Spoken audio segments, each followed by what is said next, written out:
के मुगल सम्राट अकबर के दरबार में हमेशा हंसी मजाक का माहौल बना रहता था। अकबर के दोस्त और दरबारी बड़े ही उलझन में थे, क्योंकि उन्हें आपके सम्राट की खुशियों के लिए कुछ ना कुछ नया और मजेदार विचार लाने की जिम्मेदारी थी। एक दिन अकबर अपने दरबारियों से पूछने लगे, मेरे प्यारे दोस्त, क्या तुम मुझे कोई ऐसा विचार दिखा सकते हो जिससे हमें हंसी आए? बीरबल, जो हमेशा तैयार रहते थे, उसने आवाज उठाई, सम्राट जी, मैं आपको एक किस्सा सुनाऊंगा जो आपको हंसी के अलावा कुछ नहीं सिखाएगा। अकबर ने उससे कहा, ठीक है बीरबल, तुम अपना किस्सा सुनाओ। बीरबल ने कहानी कहनी शुरू की। एक बार की बात है, एक गांव में एक गरीब आदमी रहता था। उसका एक ही सपना था, एक दिन वह सम्राट के दरबार में जाकर अपना हुक्म सुनाए। अकबर ने हंसी में पूछा, तो फिर क्या हुआ?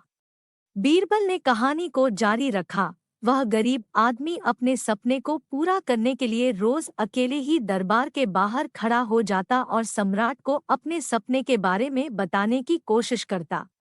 अकबर ने पूछा, क्या वह गरीब आदमी सम्राट के साथ कुछ भी बोलता था? बीरबल ने हाँ कहा। हाँ, सम्राट के साथ उसका व्यवहार बहुत ही अजीब था। वह सम्राट के सामने अकेले जाता और फिर अपने सपने के बारे में बोलता, मुझे दरबार में आने का एक मौका दे सम्राट जी, और मैं आपके सपने को पूरा कर दूंगा। अकबर ने आश्चर्य से पूछा, तो फिर सम्राट क्या किया? बीरबल हंसते हुए बोले, सम्राट को बहुत मजा आया और उसने उस गरीब आदमी से कहा, ठीक है, तुम एक मौका पाओ, पर जो कुछ भी तुम मेरे दरबार में करोगे वह करोगे सिर्फ एक ही दिन में। अगर तुमने मेरे सपने को पूरा किया तो मैं तुम्हें बहुत सारी बेहतरीन खजाने और धन दूंगा। अकबर हंसते हुए कहते हैं, क्या उस गरीब आदमी ने सम्राट के साथ कोई मजाक किया? बीरबल ने मुस्कुराते हुए उत्तर दिया, नहीं सम्राट जी, वह गरीब आदमी सम्राट के वचनों पर पूरा यकीन किया। अकबर ने हंसते हुए कहा, यह कहानी तो बहुत ही मनोरंजक थी बीरबल, पर तुम्हारा मतलब क्या है? बीरबल ने स्मिति के साथ कहा, सम्राट जी, इस कहानी से हमें यह सीखना चाहिए कि अगर हम अपने सपनों के प्रति यकीन रखते हैं और मेहनत से काम करते हैं तो हम किसी भी मुश्किल को पार कर सकते हैं। बस हमें अपने सपनों के प्रति यकीन रखना चाहिए, जैसे कि वो गरीब आदमी करता था। अकबर बीरबल के इस सजीव उदाहरण से प्रभावित हो गए और उन्होंने उस गरीब आदमी को दरबार में बुलवाया और उसके सपने को पूरा किया। इसके बाद उन्होंने उसे बहुत सारा धन और सम्मान भी दिया।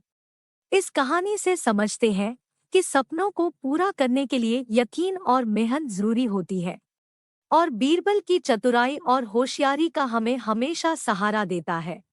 अकबर और उसके मंत्रीगण बीरबल के साथ बैठे थे। अकबर ने बीरबल से कहा, बीरबल, मैंने सुना है कि कोई जादू का आदमी आज दरबार में आने वाला है। हमें उसके साथ कुछ तोहफातोफी बातें करनी चाहिए। बीरबल बुद्धिमान और समझदार थे। वो अकबर के सुझाव का मतलब समझ गए। उन्होंने कहा, राजा जी, आप बिल्कुल सही कह रहे हैं। हमें उस जादू के आदमी से कुछ सवाल पूछने चाहिए जो हमें यह बता सकता है कि वो कैसे जादू करता है। अकबर खुशी खुशी सहमत हो गए और उन्होंने तय किया कि वे जादू का आदमी दरबार में आने देंगे। जब जादू का आदमी दरबार में पहुंचा, वो बहुत ही विशाल और अजीब-अजीब चीजों से भरा हुआ था। उसका बाजूबंद और टोपी बहुत अद्भुत थे। उसने अकबर को सलाम किया और उसकी सराहना की कि वह बहुत बड़ा जादू का आदमी है। अकबर ने कहा, आपका स्वागत है। हम आपसे एक सवाल पूछना चाहते हैं। क्या आप हमें दिखा सकते हैं कि आप कैसे वो सब जादू करते हैं जो लोगों को चौंका देता है? जादू का आदमी हंस पड़ा और बोले, राजा जी, जादू को समझना और सीखना कोई बहुत बड़ी बात नहीं है, पर मुझे दिखाने के लिए थोड़ा समय चाहिए। अकबर ने समझाया, ठीक है, हम आपको 3 दिन का समय देते हैं। आपको जादू के बारे में हमें दिखाना होगा। 3 दिनों तक जादू का आदमी दरबार में रुका और राजा के आदर्श के हिसाब से व्यवहार किया।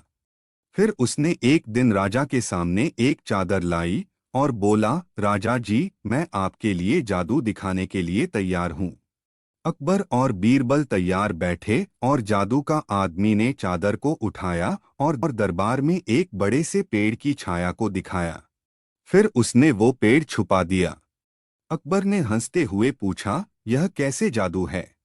तो क्या हुआ कि आपने एक पेड़ को दिखाया और फिर छुपा दिया? जादू का आदमी ने हंसते हुए कहा, राजा जी, यही तो है जादू।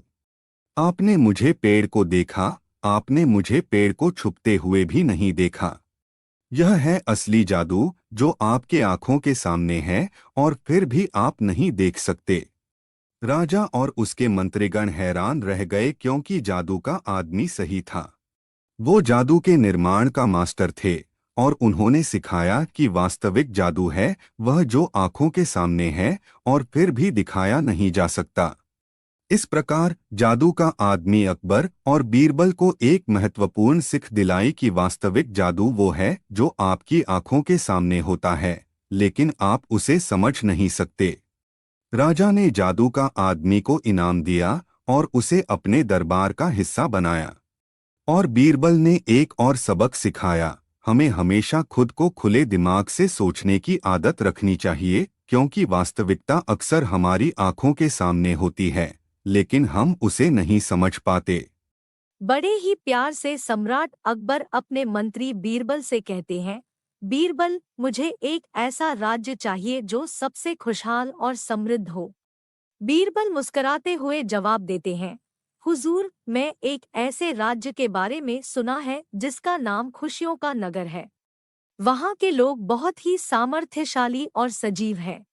सम्राट अकबर रुचि दिखाते हैं और बोलते हैं, ठीक है, हमें खुशियों का नगर जाना चाहिए। तुम वहाँ के राजा से मेरे लिए एक दिलचस्प उपहार मांगो। बीरबल राजा के आदर्श सेवक होते हैं और वह तत्परता से सम्राट की आदेशों का पालन करते हैं। खुशियों का नगर जाते हैं और वहाँ के राजा के पास पहुँचते हैं। राजा संभवत बीरबल के आगमन की खबर सुनकर बहुत खुश होते हैं और बीरबल का स्वागत करते हैं। फिर वह सम्राट के लिए एक उपहार का चयन करने में सहायता करने के लिए अपने मंत्रियों से परामर्श करते हैं। एक दिन बीरबल अपने दोस्तों के साथ खुशियों का नगर के बाजार में घूम रहे होते हैं। वह एक छोटे से दुकान पर ध्यान देते हैं जिसमें एक खास चीज बिक रही होती है। वह चीज किसी और से बिल्कुल अलग दिखती है और उसकी चमक विचार को बांध लेती है। बीरबल तुरंत वह चीज खरीदकर वापस राजा के पास लौटते हैं। राजा बड़े अद्भुत दृष्टि के साथ उस चीज को देखते हैं और पूछते हैं, यह क्या है, बीरबल? बीरबल मुस्कुराते हुए जवाब देते हैं, हुजूर, यह है खुशियों की पत्तियां। यह एक खास प्रकार की पौधा है जिसमें सुख, समृद्धि और खुशियां उगती हैं। यह राजा के लिए बहुत ही अच्छा उपहार हो सकता है। राजा बहुत खुश होते हैं और बीरबल को धन्यवाद देते हैं। वे उस पौधे को राजमहल में उगाते हैं और देखते हैं कि यह वाकई मानवता के लिए सुख और समृद्धि का प्रतीक है। इसके बाद राजा और सम्राट अकबर दोनों खुशियों के नगर में मिलकर वक्त बिताते हैं और वहां के लोगों से अपने राज्य के विकास के बारे में सीखते हैं। इसके बाद वे अपने राज्य में विकास की ओर कदम बढ़ाते हैं और वहां के लोग भी खुशहाली की ओर अग्रसर होते हैं। इस कहानी से हमें यह सीखने को मिलता है कि सच्चे दोस्त हमारे लिए हमेशा अच्छा ही चुनते हैं और हमें समृद्धि और सुख की दिशा में आगे बढ़ने के लिए सहायक होते हैं। अकबर और बीरबल की यह मित्रता भारतीय इतिहास के मशहूर किस्सों में से एक है जो हमें नैतिक मूल्यों की महत्वपूर्ण बातें सिखाता है। बादशाह अकबर और उनके मंत्री बीरबल के बीच एक अद्वितीय दोस्ती थी। वे एक दूसरे के साथ हर दिन समय बिताते थे और बहुत सारी मुसीबतों का समाधान ढूंढते थे। एक दिन अकबर ने एक बहुत ही विचित्र घड़े के बारे में सुना। इस घड़े का कोई भी लिड छूकर उसकी इच्छा पूरी कर सकता था। यह अफसोस की बात थी कि ऐसा कोई भी व्यक्ति नहीं था जो इस घड़े की छवि देख सकता था, क्योंकि यह घड़ा बहुत पुराना था और इसकी कहानी का पता भी नहीं था। अकबर ने अपने मंत्री बीरबल से कहा, बीरबल, मुझे वह जादूगर ढूंढो जो इस अद्भुत घड़े की रहस्यमयी छवि देख सकता है। बीरबल ने कहा, बादशाह, हम कोशिश कर सकते हैं, लेकिन इसका समाधान हमारे लिए कुछ समय लग सकता है। बीरबल ने अपने मंत्रियों को इस अद्भुत घड़े के बारे में जानकारी इकट्ठा करने का आदेश दिया और वह स्वयं भी जांचने लगे कि कैसे इस रहस्यमयी घड़े का पता लगा सकते हैं। बीरबल ने कुछ दिनों तक घड़े के आसपास रहकर ध्यान से देखा और उसके पास रात रात भर बैठकर विचार किया। फिर एक दिन उसका मन एक आदिवासी समुदाय के जवान की दिशा में आया जो घड़े के पास आया था। बीरबल ने उस आदिवासी से बात की और पता चला कि उसका गांव बहुत दूर के जंगल में था। आदिवासी ने बताया कि उनके गांव में एक पुरानी पुस्तक है जिसमें इस अद्वितीय घड़े के बारे में कुछ लिखा हुआ है। बीरबल ने उस आदिवासी को साथ लिया और उनके साथ घड़े के बारे में जानकारी प्राप्त करने के लिए उनके गांव चले गए। वहां पहुंचकर उन्होंने पुरानी पुस्तक को खोज निकाला और उसमें लिखे गए जादू के रहस्य के बारे में जानकारी प्राप्त की। बीरबल ने वह जादू का उपयोग किया और घड़े की छवि देखने के बाद वह उस जादूगर के पास गए और अकबर को सही उत्तर दिया। अकबर बहुत खुश हुए और उन्होंने बीरबल की बुद्धिमत्ता की सराहना की। इसके बाद वे दोनों घड़े का उपयोग अच्छे कामों के लिए करने लगे और अपने राज्य को और भी समृद्ध किया। इसके बाद से वह जादूगर घड़ा बादशाह और उसके मंत्री के लिए एक महत्वपूर्ण संपत्ति बन गया और अकबर और बीरबल की दोस्ती और भी मजबूत हुई। एक समय की बात है जब भारत के मुगल सम्राट अकबर अपने महल में बैठे थे। वह अपने मंत्रियों के साथ बेहद चिंतित थे क्योंकि उनके साम्राज्य में एक साल का खजाना सिर्फ एक महीने के खर्च के लिए बचा था। अकबर ने अपने मंत्रियों से सलाह मांगी, मेरे प्यारे मंत्रियों, हमारे पास बहुत कम समय है। हमें इस समस्या का हल निकालना होगा। कोई तरीका बताओ जिससे हम अपने खजाने को बचा सकें। मंत्रियों ने मिलकर सोचा, लेकिन कोई भी सही उपाय नहीं निकला। तभी बीरबल आए और अकबर के समस्या के बारे में सुनकर बोले, सम्राट, मुझे एक आइडिया है, लेकिन इसके लिए आपको मेरी सुननी पड़ेगी। अकबर बीरबल की बात सुनने को तैयार थे और उन्होंने बीरबल से अपने आइडिया को साझा करने के लिए कहा। बीरबल ने कहा, सम्राट, हमें एक बड़ा मेला आयोजित करना चाहिए। इस मेले को बहुत ही आकर्षक और मनोरंजनीय बनाना होगा ताकि लोग इसे देखने के लिए आएं और हम उनके साथ साथ मेले में प्रवेश करेंगे। हमें अपने साम्राज्य के लोगों से मिलकर मिलवाना होगा और उन्हें अपने साथ इस मेले के लिए आग्रह करना होगा। अकबर ने बीरबल के इस आइडिया को मंजूरी दी और मेले का आयोजन किया। मेला बहुत ही धूमधाम से आयोजित हुआ और लोग उसमें बड़ी उत्सुकता से शामिल हुए। अकबर और बीरबल ने मेले में गुमनामी के साथ ही बहुत सी खजाने के बारे में बात की और बोले कि वे उन्हें शासन के लिए जरूरत है। लोगों ने खजानों के बारे में सुनकर दिलचस्पी दिखाई और उन्होंने अकबर से विनती की कि वह खजाने को साम्राज्य के लिए बचाने के लिए अपनी सहमति दे। अकबर ने धीरे धीरे खजाने को बचाया और सम्राट बने रहे। इसके बाद उन्होंने बीरबल को धन्यवाद दिया और उनके साथ अपने महल लौट आए। इस कहानी से हमें यह सीखने को मिलता है कि बुद्धिमानी और योजनाबद्धता के साथ ही हम अपनी समस्याओं का सही समाधान निकाल सकते हैं, चाहे वो जितनी भी बड़ी क्यों ना हो। बीरबल की योजना ने सम्राट को उसकी समस्या से निकाला और साम्राज्य को बचाया। बदलता मौसम, आसमान में बादल छाने लगे थे। दिल्ली के मुगल सम्राट अकबर की राजधानी में बेहद सुखद और खुशी के मौसम के बावजूद एक अजीब सी तनाव माहौल में बस गई थी। अकबर बहुत चिंतित थे। वह रोज अपने दरबार में बैठकर अपनी चिंताओं के बारे में सोचते रहते थे। एक दिन राजगद्दी के महल के आसपास के बगीचे में चलते समय अकबर ने अपने मंत्री बीरबल से कहा, बीरबल, मैं तनाव से बहुत परेशान हूँ। कुछ दिनों से मैं सोते समय भी शांति नहीं पा रहा हूँ। मेरी चिंता का कारण क्या है, मुझे नहीं पता। क्या तुम मेरी मदद कर सकते हो? बीरबल ने समझाया, सम्राट, आपका तनाव दूसरे महलों के मान्यवरों के साथ दिनचर्या के तनावों से हो सकता है। आपको एक छुट्टी पर जाने की आवश्यकता है जहां आप शांति और सुख में बिता सकेंगे। सम्राट ने बीरबल की सलाह को मान लिया और उन्होंने जल्द ही एक छुट्टी की योजना बनाई। उन्होंने सूरमा नामक गांव के एक आलीशान महल का चयन किया जो कि उनके लिए शांति और सुख की गारंटी थी।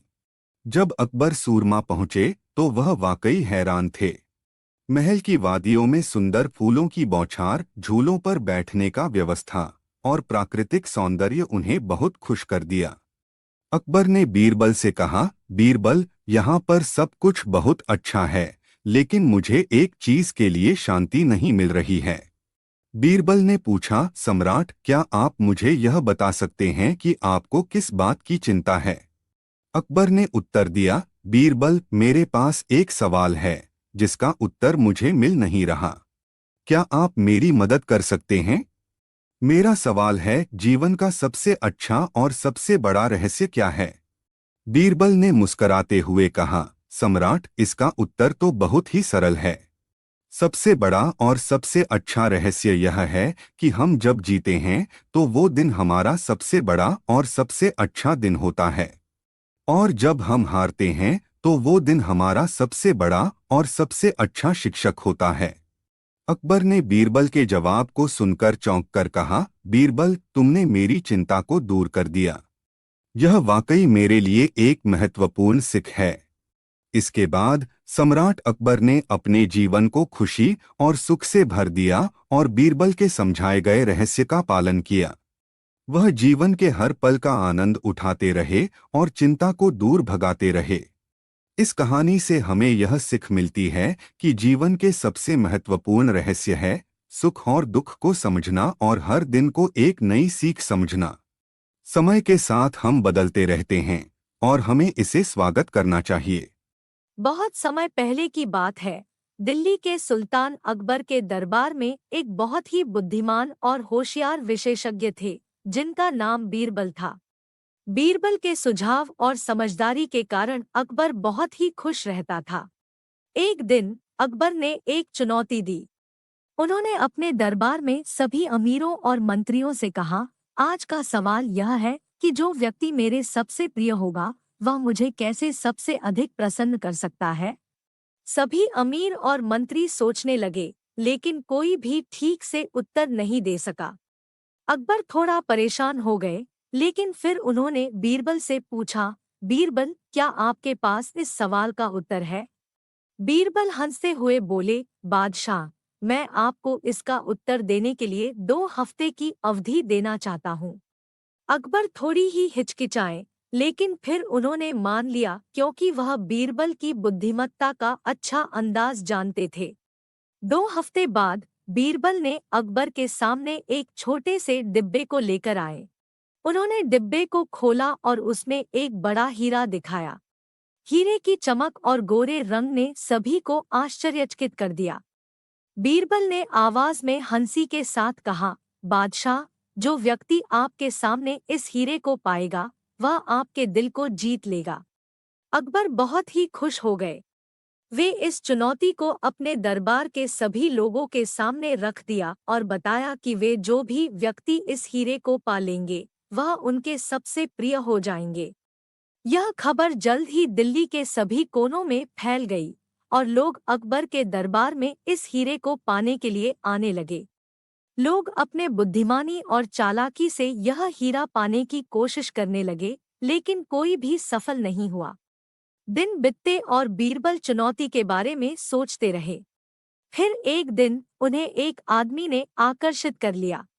यह आदमी नामक हैंसूक एक बुद्धिमान और सच्चे भक्त थे। हैंसूक ने विचार किया कि वह हीरे को कैसे पा सकते हैं और फिर एक योजना बनाई। वह बादशाह के दरबार में गए और अकबर से उनकी अनुमति मांगी कि वह हीरे को देखने के लिए डिब्बे को ले जा सकते हैं। अकबर हैंसूक की अनुमति देने को तैयार हुए, लेकिन उन्होंने यह भी देखा कि क्या हैंसूक की योजना है। हैंसूक डिब्बे को लेकर गए और वह बीरबल के पास पहुंचे। वह बीरबल से बोले, बीरबल, आप बहुत बुद्धिमान हैं और मुझे आपकी सहायता चाहिए। मेरे पास बादशाह की अनुमति है कि मैं हीरे को देख सकूं, लेकिन बादशाह के दरबार में जाने की मेरी आज़ादी सीमित है। बीरबल यह सुनकर हंसते हुए बोले, हैंसुक, मैं तुम्हारी मदद कर सकता हूँ, लेकिन एक शर्त पर। हैंसुक ने पूछा, कौन सी शर्त है, बीरबल? बीरबल बड़े ही धीरे से बोले, जब तुम हीरे को देखने के बाद वापस आओगे, तो तुम्हें मुझसे एक बड़ा रहस्य सुलझाना होगा। हैंसुक थोड़ा सोचा, फिर मुस्कराया और सहमति दी। फिर बीरबल और हैंसुक मिलकर एक योजना बनाई। हैंसुक बादशाह के दरबार में पहुंचे और हीरे को देखकर अपने जिगर में दिलासा दिलाया कि वह इस हीरे को पाने के बाद बीरबल के पास आएंगे और रहस्य सुलझाएंगे। बादशाह ने सहमति दी और हैंसुक को हीरे के साथ वापस भेजा। हैंसुक बीरबल के पास पहुंचे और उन्होंने उन्हें रहस्य का हल बताया। रहस्य तब हल हुआ जब हैंसुक ने बीरबल के साथ शिकार किया और उसे बादशाह के सामने पेश किया। बादशाह बहुत खुश हुए क्योंकि वह जगह आए एक बुद्धिमान और ईमानदार व्यक्ति को पहचान गए थे। इसके बाद हैंसुक और बीरबल बड़े ही मित्र बन गए और वे साथ में कई रोचक और बुद्धिमान चुनौतियों का सामना करते रहे। इस कहानी से हमें यह सीखने को मिलता है कि बुद्धिमानी और ईमानदारी हमें हमेशा सफलता प्राप्त करने में मदद करती है, और अगर हम आपसी सहयोग करते हैं तो हम अपने लक्ष्य को हासिल कर सकते हैं।